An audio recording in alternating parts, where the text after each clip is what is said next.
Hola, ahora. Ahora sí. Gracias, Coco. Hola, buenas tardes a todos, como siempre. Bienvenidos a un nuevo acto de la Fundación Rafael Pérez Estrada. Me gusta comenzar dando las gracias. Gracias al CAC por acogernos en esta sede tan maravillosa que nos permite estar y disfrutar de veladas tan enriquecedoras como estoy segura que va a ser la de esta tarde, con las mayores garantías de sanidad, de distancia y demás. Y gracias al equipo tan profesional que siempre está pendiente de que todo vaya como la seda.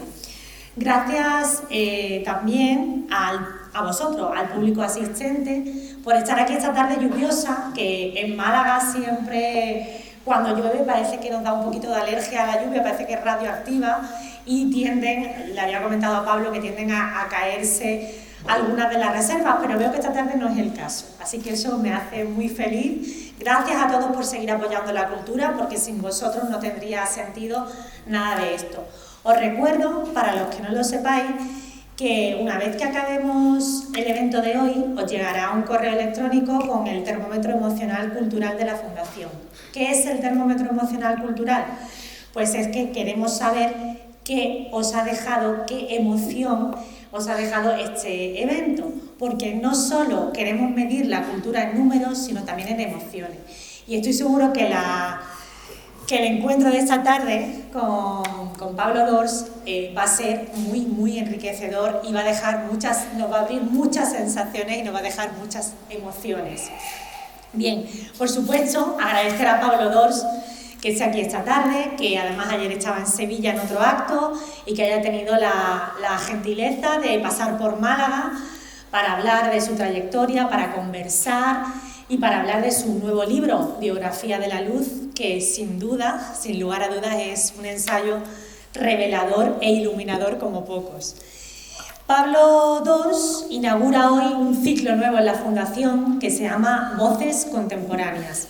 Es un ciclo en el que desde la Fundación queremos conversar con personajes intelectuales, autores, creadores del mundo de la cultura que hayan tenido un discurso, que tengan nos dejen un aprendizaje o una proyección muy importante, que tengan una altura intelectual, emocional, creativa, y sean verdaderos pensadores y creadores de una voz singular en el siglo XXI. Queremos destacar el con porque la preposición con significa juntamente, unión, y eso es lo que queremos hoy, conversar, dialogar con Pablo Dors en este nuevo ciclo para aprender. Y qué mejor que inaugurar un ciclo sobre pensamiento y sobre reflexiones del siglo XXI, cómo afrontar la vida y desde la cultura en el siglo XXI, que con un maestro. Un maestro que nos ha enseñado el valor de las pequeñas cosas, que además son las más trascendentales, que nos ha enseñado a mirar las pequeñas cosas de la vida cotidiana, la importancia del silencio, la importancia de buscar en nosotros mismos las respuestas, y nos ha planteado una nueva forma, incluso, de vivir la religión o el cristianismo.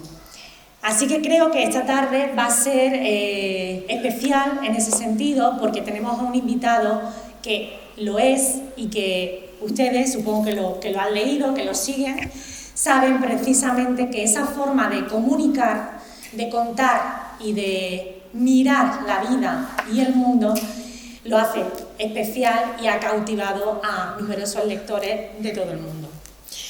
Bien, Pablo Dors, presentarlo, bueno, voy a dar una breve pincelada porque su currículum y su trayectoria es inmensa.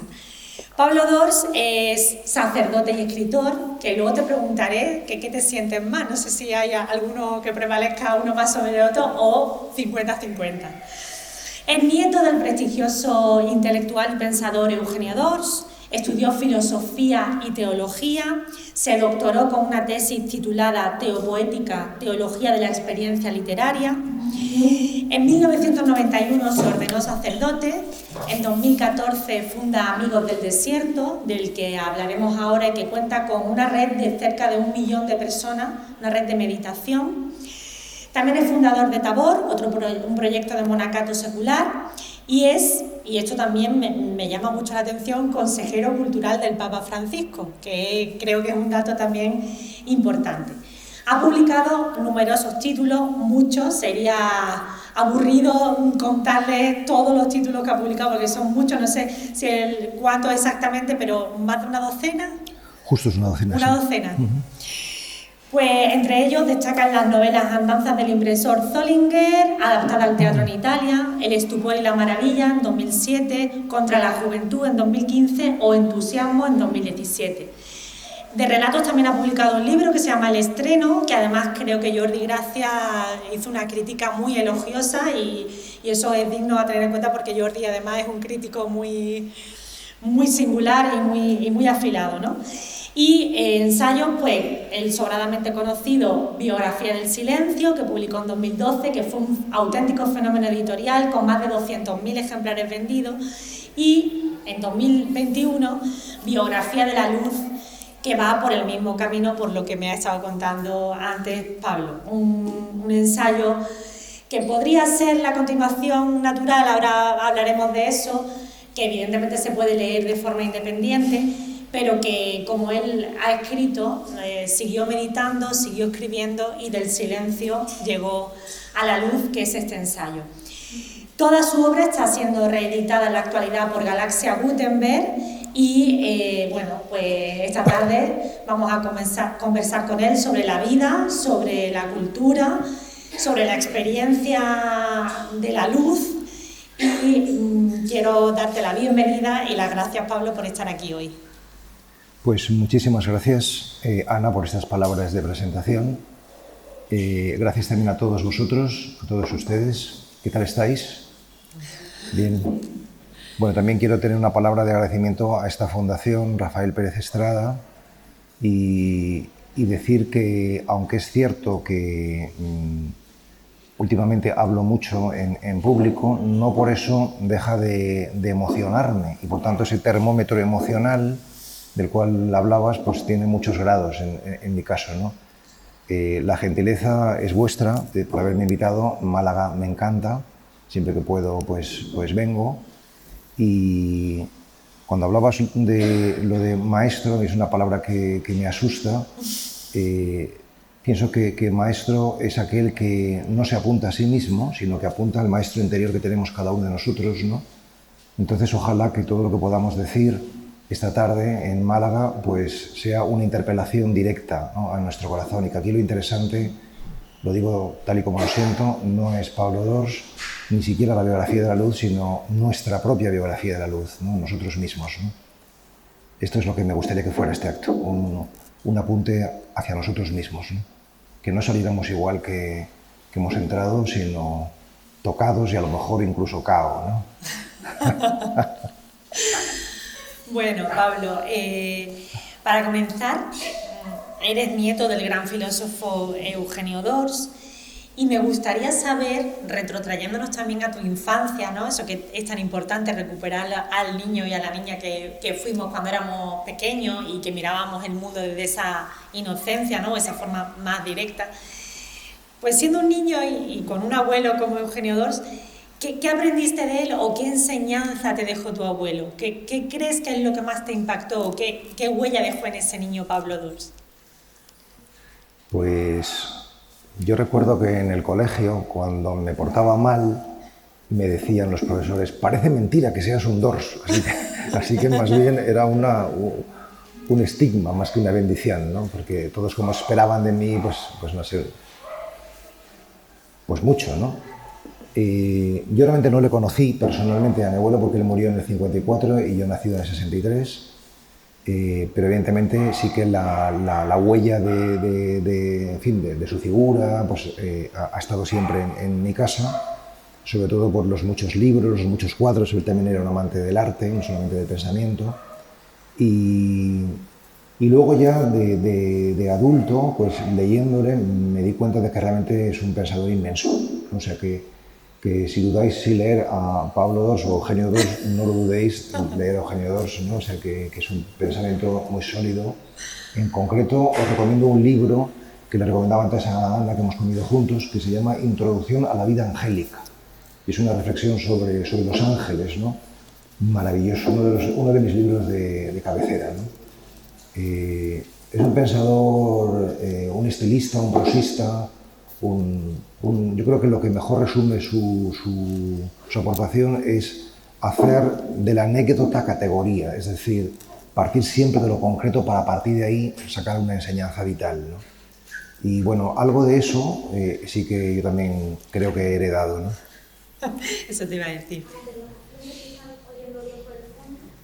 ¿Se oye bien? ¿No se oye bien?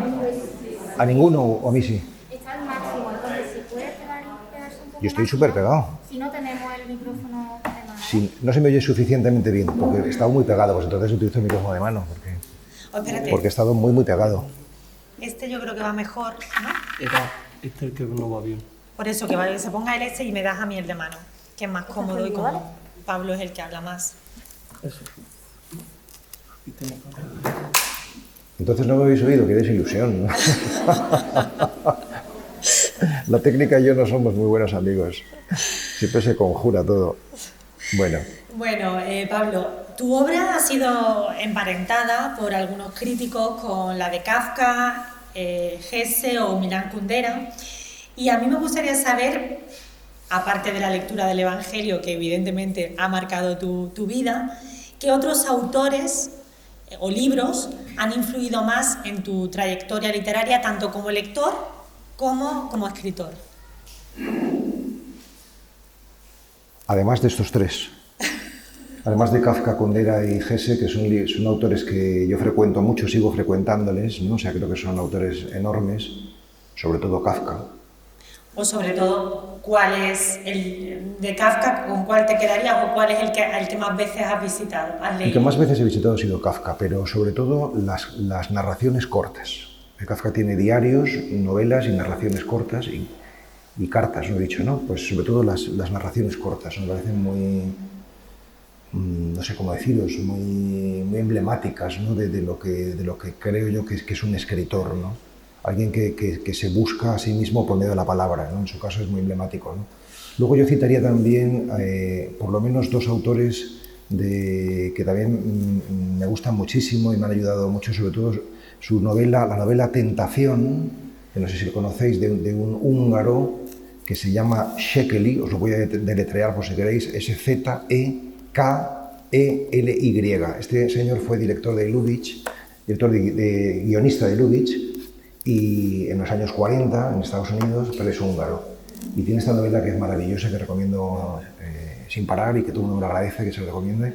Y luego otra novela también muy diferente, porque esta es más de acción o más de imágenes, una novela que recomiendo mucho de carácter más psicológico, aparentemente muy oscura, pero misteriosamente luminosa. Es una novela que se titula Stoner, de John Williams, que fue un narrador norteamericano de los años 40. Creo que los dos publicaron sus libros en el año 47, tanto Székely como Williams, ¿no? Y como novelistas yo me quedaría con estos dos, que me han influido mucho en la manera de escribir, ¿no? Por ejemplo, Entusiasmo, mi última novela, yo creo que está muy emparentado con Tentación, y bueno, todavía no puedo decir que ningún libro mío esté emparentado con Stoner, pero ojalá que llegue algún día, ¿no? Yo creo que escribir es la otra cara de la lectura, ¿no? Es decir, que la literatura nace de la literatura, no tanto de la vida, no tanto de lo que vivimos, sino de lo que leemos, ¿no? De hecho, yo muchas veces escribo mis libros en los márgenes de los libros ajenos, ¿no? O sea que ese terror a la página en blanco que tienen algunos autores, yo no lo tengo, porque escribo siempre en libros ajenos, así que no está la página nunca en blanco, ¿no? Bueno, Pablo, has contado que la meditación te cambió la vida y supiste contarlo de una forma clara, directa y maravillosa en un libro como es Biografía del Silencio, un fenómeno editorial que llegó en 2012, si no recuerdo mal, y que me gustaría saber cómo viviste tú ese éxito tan enorme de Biografía del Silencio, que además fue un éxito muy rápido y además por recomendación, yo creo que de boca a boca, ¿no? De la gente que se lo fue recomendando, y cómo viviste ese salto tan grande con una obra tan pequeñita pero a la vez tan inmensa, ¿no? Creo que Biografía del Silencio es un libro tocado por la gracia. O sea, que realmente la excusa fui yo, pero que realmente lo de menos soy yo. No lo digo por falsa humildad, sino que realmente creo que el libro es mucho más grande que mi persona. Con esto quiero decir que lo que suscita este libro en muchos lectores es un cambio de vida, ¿no? Un antes y un después, un encontrar formulado pues su propio anhelo interior, ¿no? Cientos o miles de personas, ¿no? me escriben para decir lo importante que este pequeño ensayo está siendo para ellos, ¿no? Por tanto, yo creo que muy por encima del éxito comercial, que ahí están los números, está el éxito existencial, ¿no? Cuando los libros rompen el marco habitual de las librerías o de las bibliotecas y salen a la vida, ¿no? Y a mí esto me parece un regalo enorme, ¿no? Yo siempre sentía mucha admiración por Hermann Hesse, que ya le hemos mencionado, que él decía que al final de su vida dedicó más tiempo a contestar a los lectores que le escribían preguntándole pues sus dudas personales, ¿no? Que incluso a sus propios libros, ¿no? Pues yo no sé si he dedicado más o menos tiempo, pero desde luego he dedicado mucho tiempo estos últimos 10 años a responder a lectores, ¿no? Que me escribían correos a partir de la biografía del silencio, ¿no? Tengo que decir además que fueron tantas las personas que me pidieron aprender a meditar, según yo exponía en este librito, que en el 2014, bueno, a lo mejor luego hablamos de ello, ¿no? Pero sí, yo fundé, junto con algunas personas que están aquí presentes precisamente en esta sala, la Asociación Amigos del Desierto, para aprender a meditar, para aprender a hacer silencio, ¿no? Por tanto, Amigos es un hijo de Biografía del Silencio, ¿no? Y yo, pues, este éxito no me lo esperaba en absoluto, creo que no se lo esperaba a nadie. Creo que el éxito te sorprende tanto como el fracaso, ¿no? Aunque también es cierto que, lo dije ayer en Sevilla, ¿no? que es tener éxito. Tener éxito es perseverar en el fracaso, ¿no? Porque claro, el éxito es lo que la gente ve, pero lo que la gente no ve es el fracaso, ¿no? Pero el fracaso lo ve la persona, ¿no? O sea que la experiencia del escritor normalmente es la experiencia del fracaso, en el sentido de que si tú te pones a escribir todos los días, igual que la experiencia del meditador, te pones a escribir todos los días o meditar todos los días, con lo que te encuentras es que realmente estás disperso, que no estás centrado, que lo que escribes son tonterías, ¿no? Pero si te mantienes, si perseveras, si soportas esa imagen de estupidez que te devuelve tu propia práctica, sea de meditación, sea de escritura, sea de silencio, sea de palabra, pues al final te conviertes en un escritor, te conviertes en un meditador, porque has perseverado, ¿no? Perseverar en la oscuridad, ¿no? Y eso es lo que da el éxito, ¿no? O sea, el mantenernos, ¿no? También lo decía Hermann Hesse, la obstinación es una virtud del meditador, es una virtud del creador, ¿no? Mantenerse ahí, ¿no? Creyendo que esa es esa búsqueda de la propia voz, ¿no? Y no sé, creo que la vida es infinitamente más generosa de lo que nosotros podemos imaginar o sospechar, que ni en el mejor de mis sueños podía yo sospechar lo que me está pasando, ¿no? O sea, que es una oleada de afecto, ¿no? O sea, y de no sé, de cariño, ¿no? Que experimento, ¿no? Y que realmente me llega, ¿no? Y pues a veces lo llevo mejor, a veces lo llevo peor, ¿no? Como supongo todo el mundo, ¿no? O sea, lo llevo bien cuando no me lo tomo en serio. Cuando digo, les he engañado a todos. Cuando me lo tomo en serio, entonces siento la responsabilidad. Y entonces cuando me siento demasiado responsable, ¿no? O sea, siento ese peso, ¿no? Entonces no lo llevo bien, ¿no? O sea, a mí ahora, después de haber escrito este libro de Biografía de la Luz, que ahora hablaremos, supongo, me gustaría escribir algo totalmente diferente, algo enormemente ligero, sencillo, breve, ¿no? Cuando dije esto el otro día me dijeron que vas a escribir un libro de chistes. Bueno, no necesariamente, pero desde luego me gustaría que fuese algo, sí, más llevadero, ¿no? No tan denso, ¿no? Pablo, has mencionado, ¿se escucha ahora? ¿Ahora? Sí.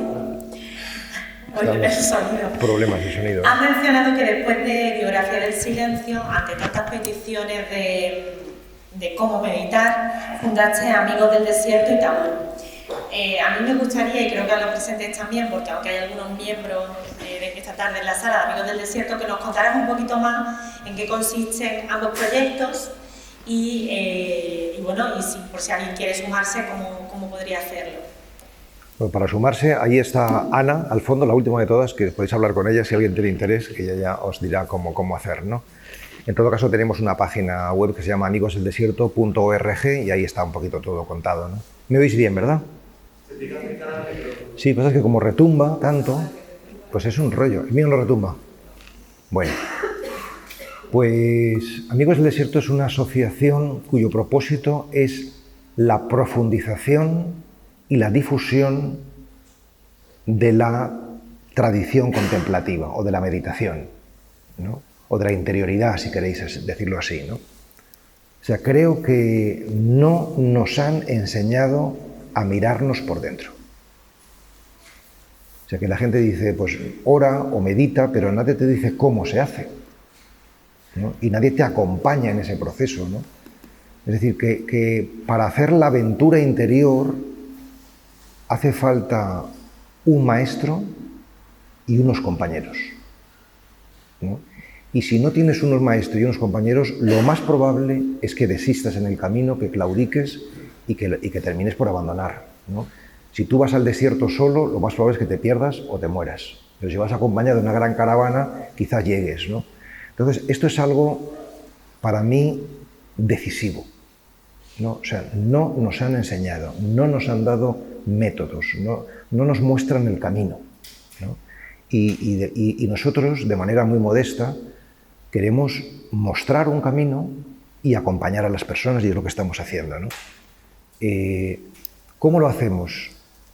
Pues uno no aprende a hablar en general, sino que aprende una lengua, por ejemplo, el castellano, o el alemán, o el catalán, o el inglés, una lengua, ¿no? Es decir, que te inicias al mundo de la palabra en una tradición, ¿no?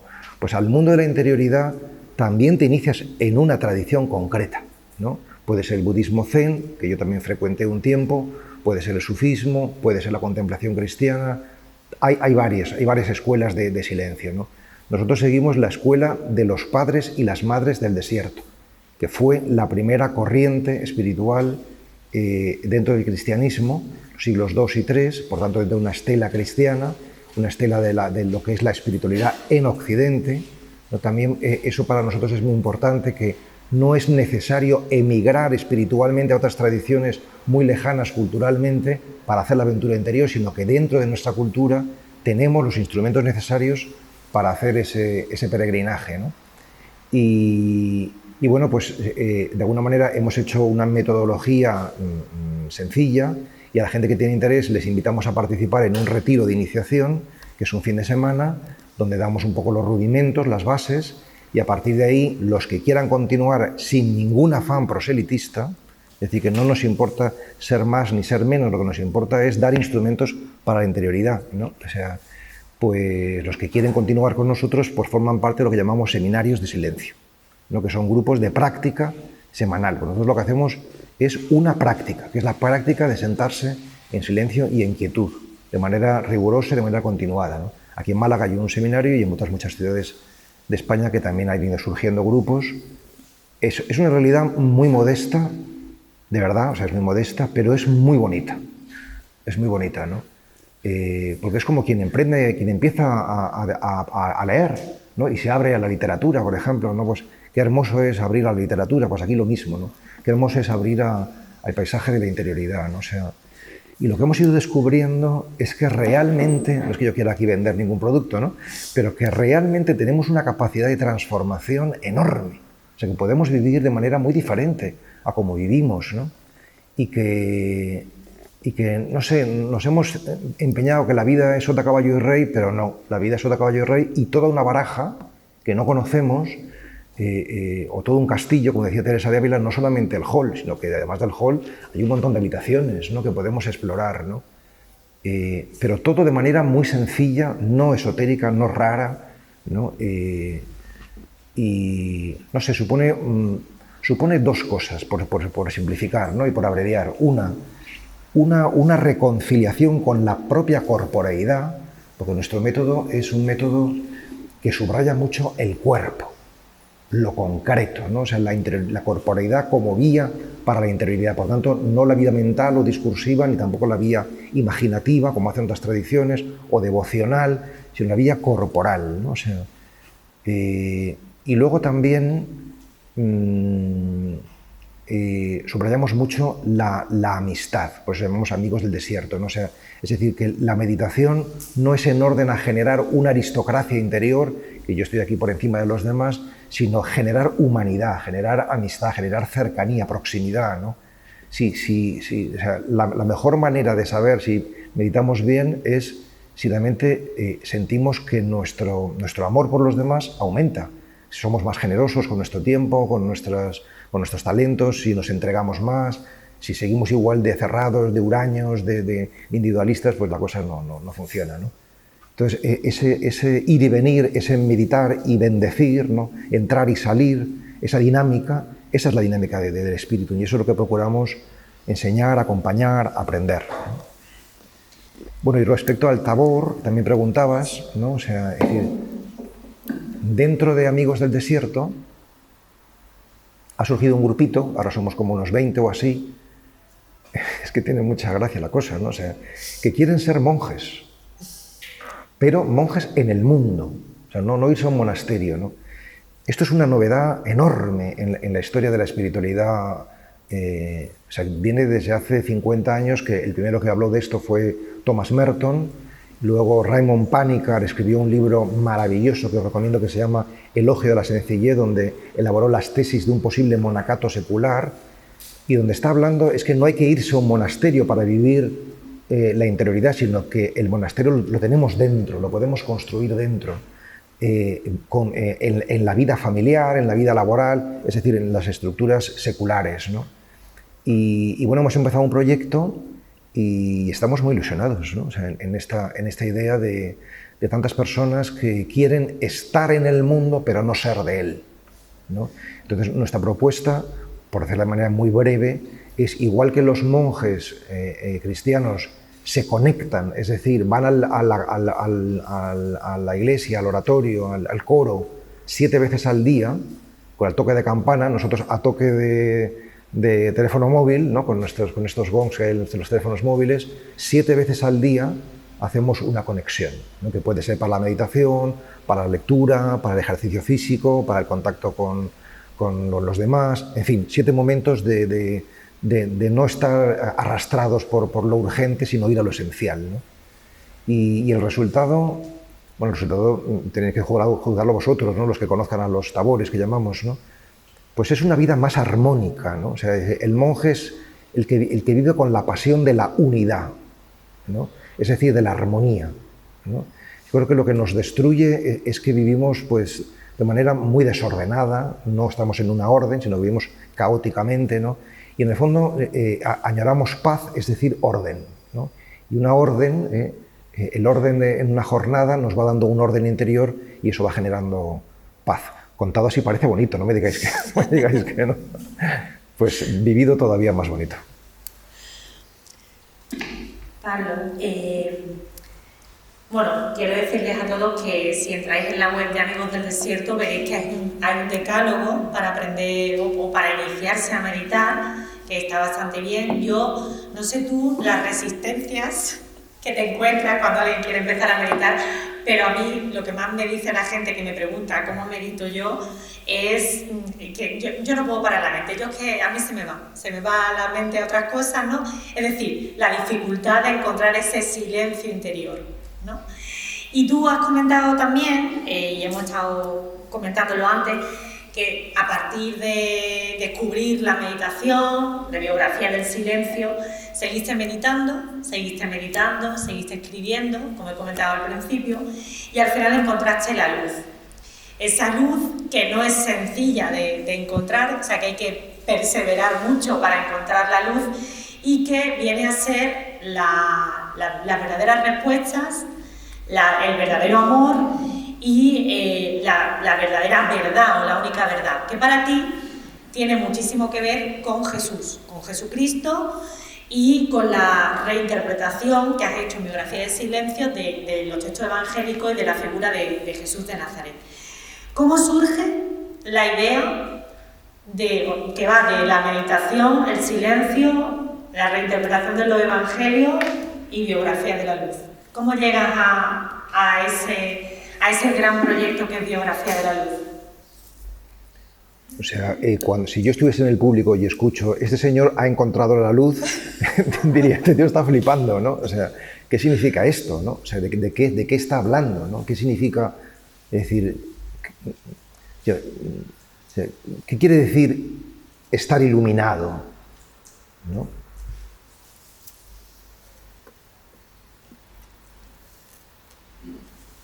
¿Qué es lo que se ilumina? ¿No? Pues, es decir, yo tengo una experiencia muy modesta de la luz, ¿no? Por eso he escrito este libro tan gordo para ver si me llene un poquito. Bueno, pues lo que se ilumina son los otros, no tú. ¿No? Es decir, que normalmente nosotros tenemos el foco iluminados a nosotros mismos, porque somos todos muy egocéntricos o muy narcisistas, ¿no? Y entonces lo que hace la meditación es girar el foco hacia los demás, ¿no? O sea, entonces lo que empiezas a ver es que los demás no están en contra, ni son no sé, contrarios, ¿no? O adversos, sino que son propensos, son buena gente, son gente... O sea, empiezas a ver a la gente más guapa, ¿no? Más luminosa, ¿no? En Biografía del Silencio yo cuento que después de un retiro largo de meditación, de una semana o así, o 10 días, yo fui a dar un paseo por la montaña y de pronto vi que la montaña estaba como iluminada, como muy luminosa, como muy bonita, ¿no?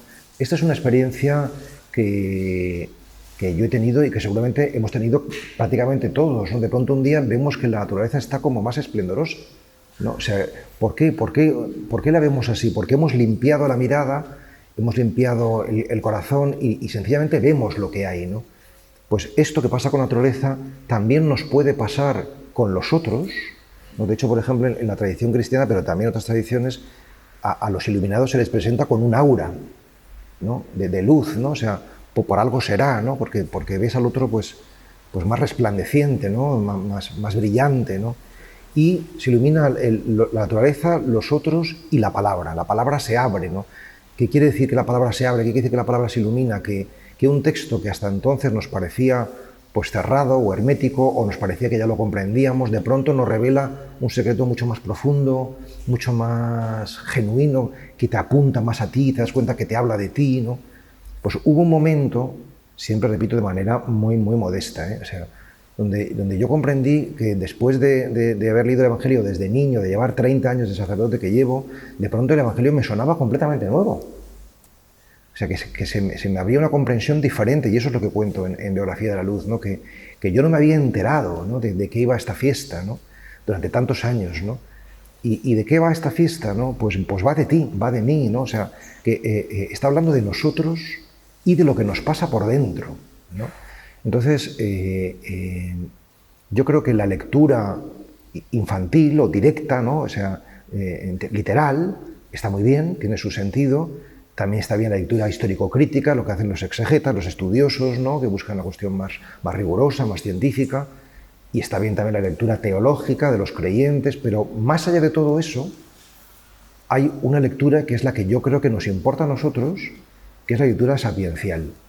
O sea, que puedes no saber nada de teología, ni de historia, ni de exégesis, ni de mitología, ni de nada, y sin embargo, esa lectura sí que es para ti, porque te está hablando de ti mismo, te está hablando de ti mismo, ¿no? Yo suelo decir que cualquier dilema que te plantees en la vida, la enfermedad, la soledad, la muerte, la traición, el miedo, cualquier dilema encuentra en el Evangelio no una respuesta, pero sí una propuesta de trabajo, ¿no? Y atravesamos en la vida tantas dificultades que de pronto encontrar qué podemos hacer cuando tenemos que atravesar esas dificultades, y ahí nos ofrecen esas pistas, pues es maravilloso, ¿no? O sea, pero repito, más allá de la fe, o sea, si tú tienes fe en esto, pues estupendo, pero si no lo tienes, también estupendo, ¿no? O sea, que no es una cuestión, no es un libro confesional, aunque yo sea confesionalmente cristiano, sino que es un libro culturalmente cristiano, es decir, que toma los motivos culturales del cristianismo, en concreto las palabras y el mensaje de Jesús, para explorar el yo profundo, ¿no? Ese es el propósito de este libro, ¿no? Pablo, yo no soy muy experta en meditación y demás, pero para mí la luz es mirar el mundo, mirarse a uno y mirar el mundo con otra mirada. Es que se iluminen ciertas cosas. Y creo que lo que has comentado en la montaña es muy significativo. He vivido esa experiencia de ir un día en el tren y de repente ver un campo que era un campo de olivos, muy normalito, y sentir esa felicidad de descubrir la belleza, de decir qué maravilla es tener estos olivos, que los has visto un montón de veces, pero a los que no les has prestado a lo mejor atención, ¿no? Entonces a lo mejor también está la cuestión esa de iluminar cosas que a diario, por el ruido, por la urgencia, por la prisa... Yo creo que por eso nos gusta viajar. O sea, nos gusta viajar porque cuando viajas, miras. Mientras cuando estás en tu ciudad, no miras, porque ya te crees que te lo sabes, ¿no? Mientras que cuando viajas, te propones expresamente mirar y por eso descubres la belleza de las cosas, ¿no? O sea, pero eso nos pasa incluso con las relaciones personales, ¿no? Cuando llevas casado X años con una persona, no la miras como la mirabas cuando la acababas de conocer, ¿no? Bueno, quería preguntarte ahora, dice, bueno, Biografía de la Luz es un itinerario, de hecho además comentas en la introducción, creo que es que se puede leer seguido, de forma continuada, o que se puede leer según te vayan surgiendo temas, porque además es muy poético y muy metafórico, ¿no? Los títulos de los capítulos parten siempre de una imagen muy concreta. Entonces, según cada cual puede también ir eligiendo el tema que le llama o que le resuena, ¿no? Para elegir la lectura de ese pasaje evangélico. Bueno, digo que es un itinerario para los que buscan profundizar en la espiritualidad, los que buscan respuestas. Es un mapa de la conciencia y un manual poético que nos lleva a indagar en nuestro yo y a darnos respuesta a preguntas existenciales que podamos tener, cada uno de nosotros, de la manera en la que lo vivamos. Creo que has tardado 4 años en escribirlo y me gustaría saber cómo ha sido ese proceso de escritura, por qué has seleccionado esos textos que seleccionas, que son casi un centenar de pasajes del Evangelio, y cuáles son tus pasajes favoritos o los que más te gusta recomendar o crees que tienen una fuerza o una connotación especial. Es cierto que se puede leer, digamos, todo seguido o, en fin, saltando de uno a otro, ¿no? Pero yo recomiendo todo seguido, porque de esa manera, o sea, cada capítulo y el libro en su conjunto tiene una estructura de iniciación a los misterios, de mistagogia, que se llama técnicamente, ¿no? De tal manera que está articulado, ¿no? Está articulado en el sentido de que si tú te sientas a meditar todos los días, lo que vas a vivir, creo yo, o sea, porque dicho así parece como muy grande, ¿no? Es lo que cuenta en este libro, ¿no? Primero te vas a iniciar en los misterios, luego vas a tener una serie de pruebas del testigo, luego vas a tener una serie de condiciones del discipulado para seguir adelante, luego vas a tener las promesas de plenitud. Estoy diciendo títulos de los capítulos, ¿no? Es decir, que realmente es el proceso del meditador, la estructura del libro, ¿no? O del que hace la aventura interior, ¿no? Eso por una parte. Entonces, si lo lees seguido, te haces más cargo, ¿no? En segundo lugar, el proceso de escritura, o sea, a mí lo que me cuesta, más que escribir, es saber qué tengo que escribir. Porque claro, se puede escribir sobre muchas cosas, ¿no? Pero tú has de escribir sobre lo que has de escribir en este momento. Entonces, solamente si das con ese pozo vas a poder beber o va a ser fecunda la cosa, porque no se trata de escribir sobre cualquier cosa, sino lo que pide ser escrito por tu mediación en este momento, ¿no? Tienes que quedar con ello, ¿no? Y escuchar esa voz profunda no es fácil, ¿no? Es decir, que a mí me llevó bastante tiempo saber que este era el libro que tenía que escribir ahora, ¿no? Luego escribirlo pues no me llevó tanto, me llevó evidentemente pues no sé, pues un par de años o pero llegar ahí me llevó otros 2 años, ¿no? de trabajo, de investigación, de búsqueda interior, ¿no? Y yo soy una persona muy disciplinada, como buen monje, o sea, tengo mis horarios, ¿no? Y yo suelo escribir más o menos un par de horas al día, y el resto pues hago otras cosas, ¿no? Porque yo también hago otras muchas más cosas, ¿no? Además de escribir, ¿no? Y creo que la disciplina, ¿no? O sea, el tener una armonía para que cada día haya tiempo para todas las cosas, ayuda mucho al equilibrio, ¿no? La gente tenemos en general una idea un poco romántica del escritor que se inspira, tal, pero ya decía Picasso, ¿no? que 5% de inspiración y 95% de transpiración, ¿no? O sea, de sentarse y él decía también, yo me siento a la mesa para que si viene la inspiración me encuentre trabajando, ¿no? Pues así es exactamente, ¿no? Pues ha sido muy, muy fascinante el proceso de escritura, Ana. ¿Por qué? Porque yo he descubierto 2 cosas muy divertidas y muy terribles, ¿no? Que lo peor para hacer el camino espiritual es ser religioso y ser intelectual. Esto es lo peor, ¿no? O sea, es decir, que si quieres hacer un camino espiritual tienes que liberarte de la mente y de tus creencias religiosas, ¿no?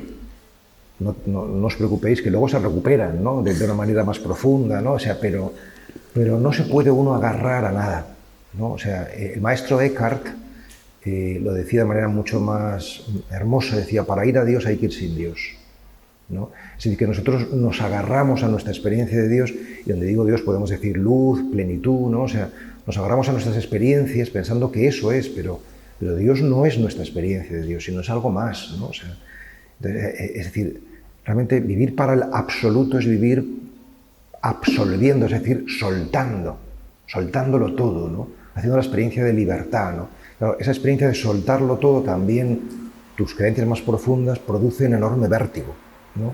Y cuando digo vértigo, digo cuando si habéis padecido vértigos, sabéis que se pasa muy mal, ¿no?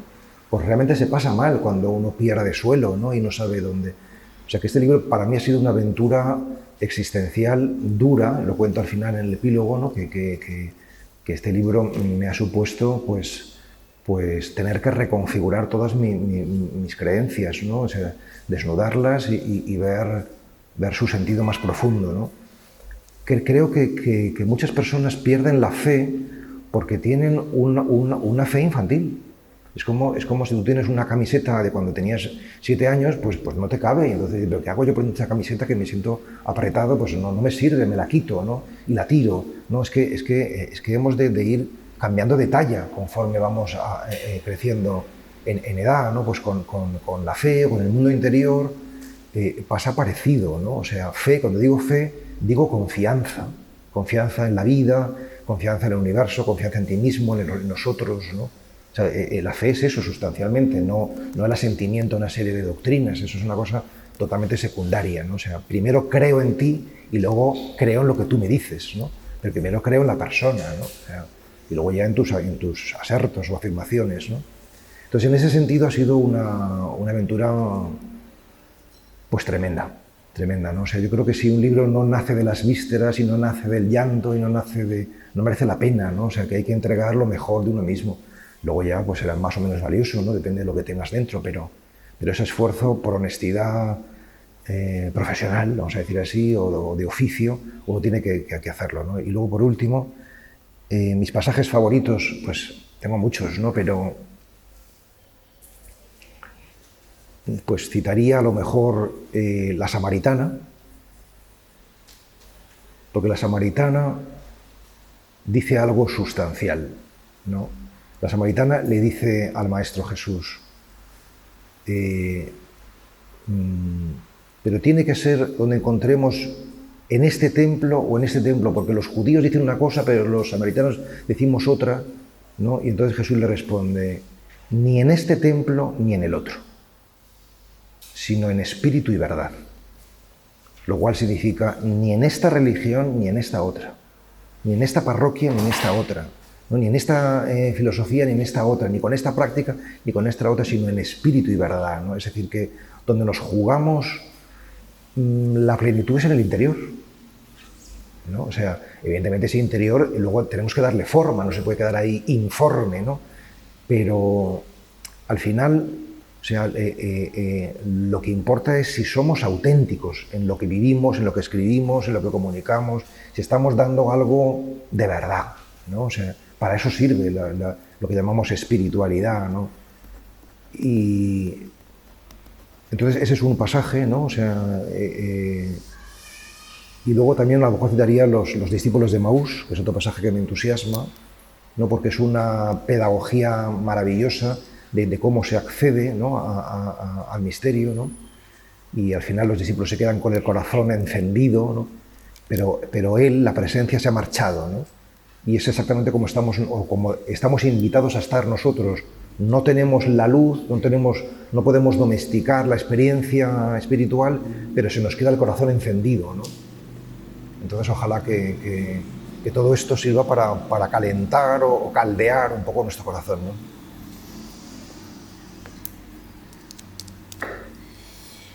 Pablo, en el epílogo, como bien dices, cuentas que este libro surge de la oscuridad, de una profunda oscuridad, de un profundo dolor, ¿no? La oscuridad podría ser, como has dicho antes, el miedo, un fracaso, el dolor, la muerte, las pérdidas.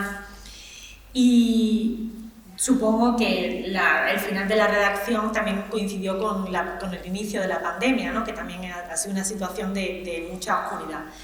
Yo tengo una frase siempre cuando alguien me pide ayuda o me pide consejos cuando lo está pasando mal, y siempre digo que la luz siempre vence a la oscuridad, que incluso en la oscuridad más grande una pequeña cerilla es capaz de iluminar una parte de ese habitáculo.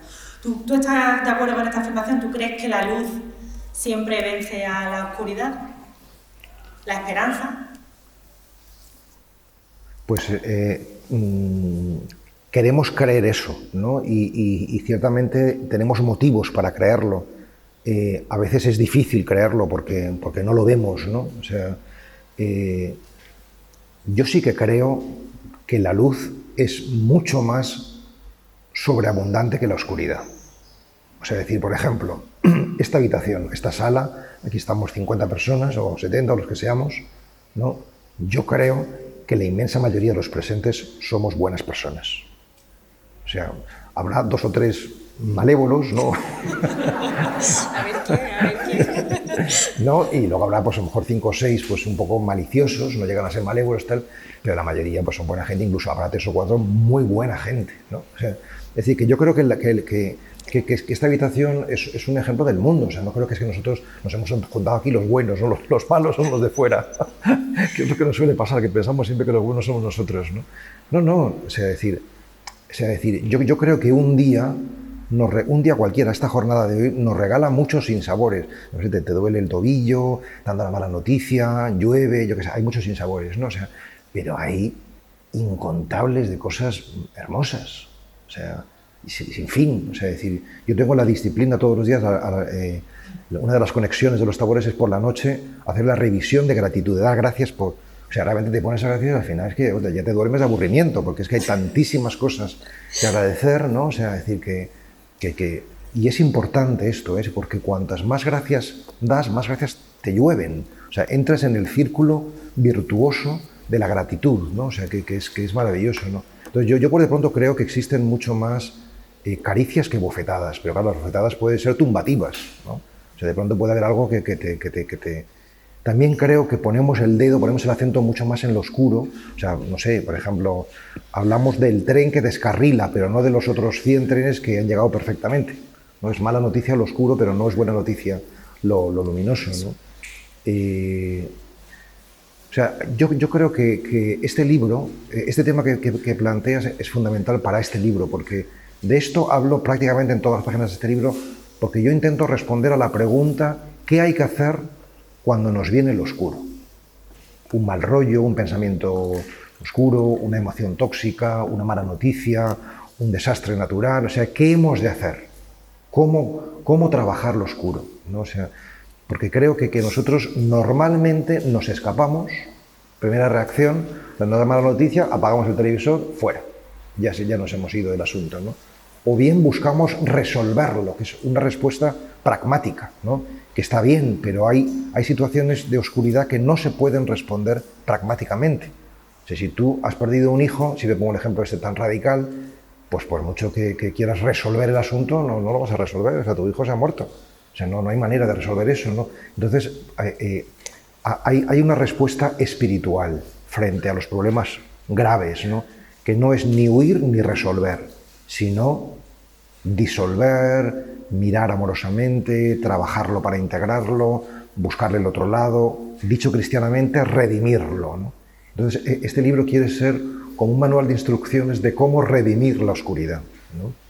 Algo así. Es muy pretencioso, pero también al mismo tiempo muy concreto, ¿eh? Bueno, ya casi para ir acabando, para poder dejar al público, para si alguien quiere preguntar, ay, que se va. Yo quiero saber, tengo una curiosidad, porque ya que eres consejero cultural del Papa, ¿le han mandado Biografía de la Luz? ¿La ha leído? En realidad no sé si la he leído, sí que lo tiene, desde luego. Incluso puedo decir con orgullo que me ha escrito una carta muy bonita donde, bueno, de manera breve, ¿no? Pero pues me agradece el libro, ¿no? Y dice que es un libro que puede ayudar a mucha gente y no sé qué cosas más dice, pero bueno, me siento muy... O sea, yo creo que no lo ha leído entero porque no tendrá tiempo el pobre hombre para todo este tocho, pero sí que lo ha tenido en sus manos y yo creo que habrá leído algunos capítulos, ¿no? A lo mejor, ¿no? O sea que no sé, me siento muy, muy honrado porque yo creo mucho en este Papa. O sea, me parece que es una bellísima persona. O sea, y a mí eso de que llegase al pontificado y diciendo buonasera, me pareció que era, decir, por fin un tipo normal, ¿no? O sea, que dice buenas tardes. O sea, me pareció como muy bonito, ¿no? Y no sé, creo que además, por encima de todas las dificultades que está teniendo de todo tipo, pues está llevando el timón de la Iglesia y eso no es fácil y merece todo mi respeto, ¿no? Bueno, pues ahora sí, allí hay una pregunta. ¿Necesitáis el micro? Sí. Bueno, muchas gracias, Ana, por esta conversación, esta entrevista tan exhaustiva, ¿no? Y tan, en fin, profunda sobre tantas cosas, ¿no? Te lo agradezco de corazón. Gracias a ti. Y hola, buenas tardes, Pablo. Gracias por venir a Málaga, por ilustrarnos. Y yo tengo muchas preguntas que hacerte, pero voy a intentar sintetizarlas, ¿eh? Yo, en los últimos años, también he intentado ese camino de búsqueda del interior y demás, y me quedé en una obra de Lucreci, el poema famoso de Rebus Natura, de la teoría de los estoicos, porque me daba seguridad, me hacía perder ciertos temores, ¿no? Hacia las grandes preguntas existenciales. Tengo una profunda fe en la doctrina de la razón. Claro, esto resulta como contradictorio, ¿no?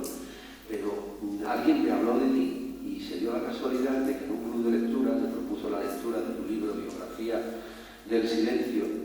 Yo me equivoqué cuando fui a la biblioteca, a la librería, y pregunté, ¿hay un libro de Pablo II? Y como este era el más reciente, pues me dijeron, sí, Biografía de la Luz. Lo compré y dije, joder, de tocho me he tragado, de un filósofo, pero bueno, vamos a acercarnos. Inicialmente lo hice con ciertas dudas y se cruzó en mi camino a mi mujer, amiga de ella y tal, que siente una profunda admiración por ti. Date una oportunidad y acércate. Bueno, yo suelo maltratar los libros, suelo escribir sobre ellos y tomar todo tipo de anotaciones. Entonces he tomado varias que quisiera compartir contigo y con el resto. Y ya empiezo a hacer breve. La primera, para mí es una afirmación que es tremendamente importante y que la dice sin ningún tipo de reparo cuando dice: el mundo solo cambia si cambias tú.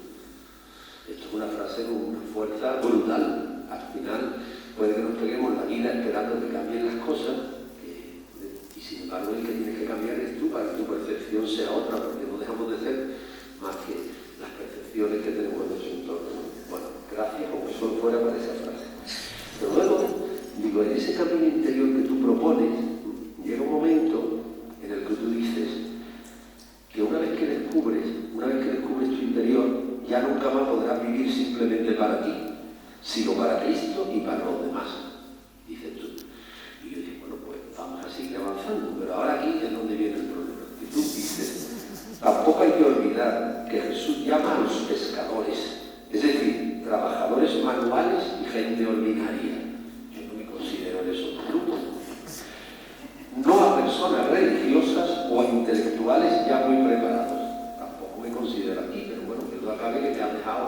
terreno que no sabía dónde encauzar. Y luego dices, la misión espiritual no es necesariamente para quienes son muy religiosos o tienen muchos estudios, más bien al contrario, la mucha formación libresca suele relevarse como impedimento para la realización de un camino espiritual. Y claro, entonces uno dice, si me he tratado de formar, me he tratado de ilustrar, he acudido a los libros y me considero una persona con un nivel formativo que me permite razonar, este no es mi libro, porque esa búsqueda del interior está hecha más bien para la ignorancia, ¿no? Esa es lo que yo quiero que tú rompas aquí, porque me has dejado en la página 125, o sea, ya he decidido continuar. Porque claro, alguien que me dice que si tiene mucha formación libresca no va a encontrar aquí ese camino o ese viaje hacia el interior, digo, bueno, pues si el propio autor ya me lo está recordando, mejor hacerle caso y dedicarme a leer otro. Muchas gracias. Muchas gracias a ti por este comentario, ¿no? Me lo he pasado muy bien escribiendo este libro, ¿no? Estas frases tan tremendas, ¿no? Ciertamente a veces son muy sentenciosas, ¿no? Pero también el Evangelio es muy sentencioso, ¿no? Muy rotundo, ¿no? Y a mí me gusta ese estilo, a mí me gusta lo ligero, pero también me gusta lo claro y lo fuerte, ¿no? O sea, yo qué te diría, ¿no? Pues que creo que, antes lo apuntaba de mí mismo, ¿no? O sea, que las resistencias más duras que yo he tenido que atravesar son las de la mente, son las dudas, los prejuicios, ¿no? O sea, esa resistencia que también apuntaba antes Ana, ¿no? Y luego también el no querer tocar, eso no se toca, pues, no sé, absolutos que yo había puesto en mi vida, ¿no? O sea, que puede ser desde la Eucaristía hasta el Jesucito de mi vida, da igual, ¿no? O sea, cada uno tendrá sus propios absolutos, ¿no? Y uno tiene que atreverse a tocarlo todo, ¿no? Incluso, es decir, si un libro te incomoda y te mete el dedo en el ojo, pues yo creo que es una cosa necesaria, o sea, que no hemos de leer solamente lo que nos confirma, sino también leer, entre comillas, a nuestros enemigos, a los que piensan distinto, a los que nos están diciendo, pues tú puedes vivir de una manera mucho más auténtica, mucho más genuina, ¿no? Es decir, yo creo que el crecimiento espiritual pasa en buena medida por un nuevo nacimiento. Ahí también hablo de Nicodemo, ¿no? Nacer de nuevo, ¿no? Por atreverse a desaprender. Quizás esta es la palabra con la que me gustaría responder, ¿no? O sea, no agarrarse a lo aprendido, sino que para que no sea un impedimento para lo nuevo que viene después, ¿no? O sea, y que te está esperando, ¿no? No sé si te respondo. Lo de desaprender te da una idea de lo que quieres tratar. Me ha gustado mucho que invoque al Papa Francisco y me permito recordar que cuando en Lampedusa el Papa Francisco dio el discurso, cuando vio cómo la gente se estaba ahogando en el Mediterráneo, él hizo una llamada porque veía que lo que se estaba produciendo era la globalización de la indiferencia. Y eso me parece terrible, me parece bien que el Papa nos lo recuerde. Sí. La indiferencia ante nuestros semejantes. Sí, yo quiero subrayar una cosa que tú has dicho, y no sé si cerrar en la página 125 el libro, pues casi te aconsejaría que sí, que lo cerraras, ¿no? O sea, porque yo de verdad pienso que lo interesante de un libro no es lo que ese libro dice, sino lo que ese libro suscita en nosotros, ¿no? O sea, lo que viene inmediatamente después, ¿no? Es el momento más bonito para mí no es cuando alguien, acerca de mi biografía del silencio, cuando alguien abre un libro mío, sino cuando alguien lo cierra y ensueña, ¿no? O sea, hace su propio vuelo, ¿no? A partir de un texto se convierte en el pretexto. Es decir, que yo creo que todo libro está escrito no para que nos quedemos en él, sino para que emprendemos nuestra propia aventura, ¿no? O sea, si algo de Biografía de la Luz o Biografía del Silencio o de cualquier otro libro nos estimula a hacer nuestra propia aventura, a seguir buscando nuestra propia construcción, nuestro propio desaprendizaje, pues yo creo que es algo interesante, ¿no? Desde un punto de vista humano, ¿no? Sí. Por ahí hay una. Hola, buenas. Mira, yo también me estaba planteando un problema de credibilidad o de exactitud, como planteaba él, ¿no?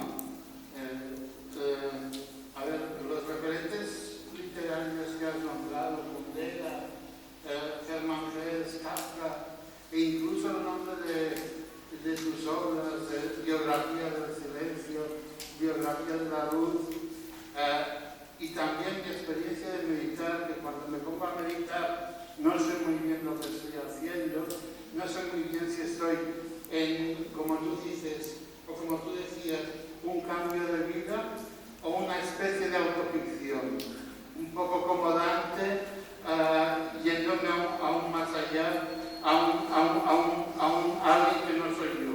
Yo no sé cuál de estas dos cosas es, ¿no? La meditación, si es autoficción, un poco como habla David Lynch en aquello de Big Fish, ¿no? De ir a pescar grandes peces, ¿no?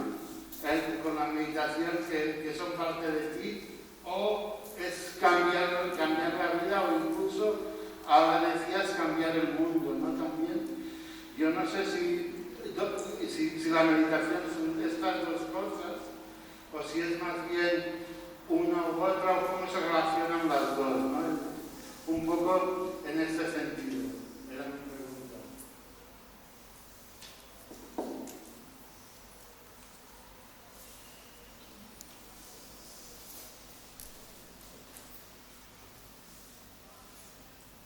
Una cosa es la idea que tenemos nosotros del amor, por ejemplo, ¿no? O lo que nos cuentan las películas del amor, ¿no? O lo que nos cuentan las novelas, el mito que hacemos del amor, ¿no? O sea, y otra cosa muy distinta es la convivencia con tu pareja, que puede tener momentos maravillosos, pero también tiene muchos momentos pues, muy normales, ¿no? O sea, incluso a veces pues, un poco crudos, ¿no? O sea, pues con la experiencia de la meditación pasa exactamente igual, ¿no? O sea, que una cosa es lo que nos cuenta la meditación, entonces uno se hace una idea, se hace un mito, ¿no? Pero la realidad de sentarse en silencio y en quietud es muy concreta, ¿no? O sea, es decir, yo tengo un criterio para intentar responder a esta cuestión que me plantea, si es que la he entendido bien, ¿no? Y es que la meditación nos ayuda si nos hace aterrizar, es decir, ser muy concretos. Si nos lleva a otro mundo alternativo, a una autoficción, entonces no es la meditación de la que yo estoy hablando, sino que es una ensoñación, es un ensimismamiento, es otra cosa. Es otra cosa, que no digo que no pueda ser legítima, pero no es esta meditación de la que yo estoy hablando, ¿no? Es decir, que la meditación es una escuela de realidad, porque tú, cuando te sientas, te encuentras primero que tu cuerpo te duele, que estás muy inquieto, que tienes una zozobra interior, que estás pensando en tu vecino, que estás pensando en tus hijos. Es decir, te encuentras con tu realidad inmediata, o sea, no te encuentras con no sé, con el nirvana o con la gracia, ¿no? Así de pronto, ¿no? Y de pronto ni al cabo de un año ni de dos, o sea, y a lo mejor no te encuentras nunca con eso tal cual, pero siempre decimos esto en nuestros retiros, ¿no? Los frutos de la meditación no se ven en la meditación misma, sino en la vida. ¿En qué sentido? Pues que eres menos irascible, eres más sereno, eres más magnánimo, estás más tranquilo, vamos, sin exagerar, pero notas cambios, ¿no? Poco a poco, ¿no? O sea, incluso hasta te lo dicen, ¿no? Te veo mejor, ¿no? O sea, ahí es donde se ve, ¿no? Entonces,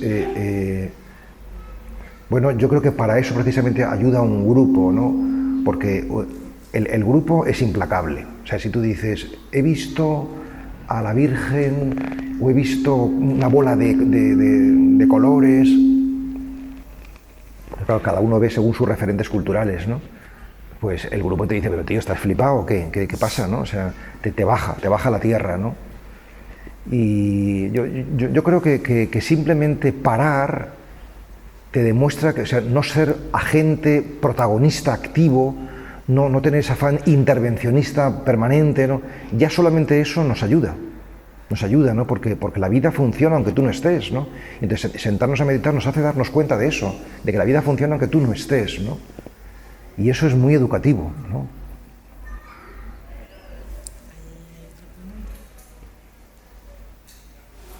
Buenas tardes. Buenas tardes. No te voy a preguntar, pero sí te voy a decir que yo soy hija de un emigrante hinduista. Emigrante hinduista. Budismo, hinduismo. Y me han educado las sociales franciscanas. ¿Te educaste con los franciscanos? Me han educado desde que he ido al colegio de monjas. Y quiero agradecerte tu presencia, que seas, que estés, Y sobre todo esa simbiosis y esa unión que con tus investigaciones, tus estudios y todo lo que nos das, has hecho una simbiosis entre todo es uno. Y entonces esa vida y esa educación hinduista, budista, y luego con la africana, pues contigo te hace ver que todo es uno y que todo es lo mismo. Y quería darle las gracias. Muchas gracias. Quiero recalcar esto, ¿no? O sea, que yo he dicho también en algunos otros contextos y que lo reafirmo de nuevo a raíz de tu intervención. O sea, no se puede ser religioso sin ser interreligioso, ¿no? En realidad, o sea, lo digo como lo siento, o sea, decir, no es tan importante ser budista o ser cristiano, por mucho que yo esté muy enamorado del cristianismo y de Cristo, ¿no? Igual que tampoco es importante ser chino o ser español. O sea, decir, no por ser español eres más que por ser chino, ¿no? O sea, ni al contrario, ¿no? Sino que lo que importa es que somos personas, ¿no? O sea, con independencia de nuestra nacionalidad o sea, esta es la cuestión. Me alegra mucho esta intervención, porque la cuestión es el criterio de oro para saber si una persona está en una línea de trabajo espiritual, es si su mirada es desprejuiciada. Es decir, que no hable igual con un catedrático que con una persona que no tiene estudios. O sea, hable igual con un hombre que con una mujer, con uno de derechas que uno de izquierdas, con lo que... Es decir, no hay precomprensiones que miran directamente al corazón de las personas, ¿no?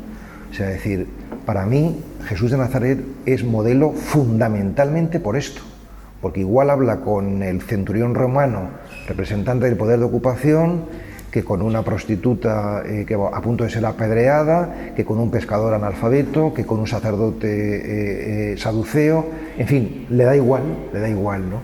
Entonces, si nosotros conseguimos tener una mirada así, ¿no? Y para eso sirve el trabajo interior, pues realmente se acabarán los conflictos sociales. O sea, en ese sentido, nosotros somos el cambio que soñamos para nuestra sociedad, ¿no? O sea, de verdad os lo digo, nosotros somos aquí, no sé, 63 personas. Si nosotros 63 estamos en nuestro centro, os puedo asegurar que Málaga cambia. Claro, o sea, es una invitación, es la invitación enormemente rotunda. O sea, es como si a ti alguien te viene y te dice algo desde el corazón. O sea, si tú estás ya perdida, pues no, pero si tú eres una persona mínimamente normal, le respondes también desde el corazón. No le haces un discurso superficial, sino que tú devuelves lo que te dan, ¿no? Damos conforme recibimos, ¿no? Y por eso es importante dar, porque así recibiremos lo que... Bueno, gracias. La última pregunta. Última cuestión, bueno. Pablo, al hilo justo de lo que acabas de, con lo que acabas de terminar. Bueno, primero una frivolidad y es agradecerte que hables de meditación y no de mindfulness, ¿no? Quería que me ibas a agradecer que vaya de rojo. Y luego, o sea, si la meditación y el dar las gracias, como has dicho tú antes, tiene esa capacidad de cambio del mundo, ¿crees que se puede hacer de manera colectiva? Y a mí me interesa mucho la educación, ¿no? Y por ejemplo, recuerdo un colegio en Inglaterra donde obligaban a los niños, entre comillas, a dar las gracias por algo todos los días. ¿Tienes alguna fe en que si se impusiera de alguna manera la obligación de meditar en los colegios pudiéramos cambiar a mejor, o crees que hay mucho postureo, dicho coloquialmente? ¿Crees que es una cosa que tiene que surgir de uno en un momento concreto? O sea, es una pregunta que tiene mucha miga, ¿eh? No es tan fácil responder, ¿no? Primero, creo que no se debe imponer, ¿no? Pero sí proponer, ¿no? Que parece un pequeño matiz, pero es fundamental, ¿no? O sea, para que no sea, porque basta que nos impongan algo para que ya tengamos reacciones en contra, ¿no? En segundo lugar, creo que es bueno proponerlo, que es bueno porque al final elegimos lo que vemos, ¿no? Entonces, si vemos que esta es una opción posible, pararse, silenciarse, escuchar, pues empezaremos a practicarlo. O sea, que creo que es bueno, ¿no? O sea, creo que ante esta cultura de la exterioridad simbolizada por el móvil y los WhatsApps, ¿no? que permanentemente nos invitan a estar fuera, tener algún antídoto, ¿no? Que nos invite a estar dentro es imprescindible. O sea, creo que la meditación se ha puesto de moda porque es imprescindible, o sea, porque tenemos los coches revolucionados y tenemos que aprender a parar el coche, ¿no? Para que no se queme el motor, ¿no? O sea, que creo que está surgiendo esto como una necesidad imperiosa, ¿no? O sea, y desde luego sí que creo que tiene un gran poder de transformación, o sea, que las sociedades, no sé, los parlamentos, los sindicatos, las parroquias, los colegios, universidades, todas las instituciones, en la medida en que vayan introduciendo estas prácticas, y yo creo que lo van a ir haciendo, gradualmente, pues se van a ir transformando para bien. O sea, otra cosa es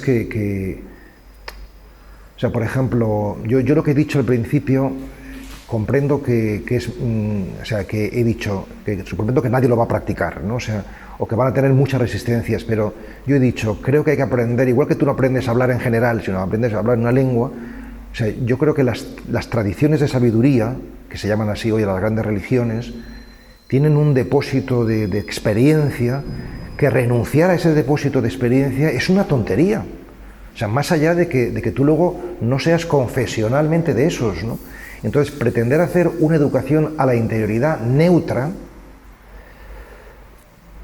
o sea, mejor que nada es, pero yo creo que una cosa que no tiene raíz no puede perdurar. Entonces, yo creo que tendríamos que, pero yo comprendo que nadie se va a apuntar en esto porque hay muchos prejuicios antirreligiosos y demás. Creo que deberíamos profundizar en toda la sabiduría meditativa de todas las tradiciones religiosas, ¿no? Veremos que hay muchísimas cosas afines, ¿no? Y desde ahí enseñar, no enseñar desde una supuesta neutralidad o cosa séptica en la que yo no creo, ¿no?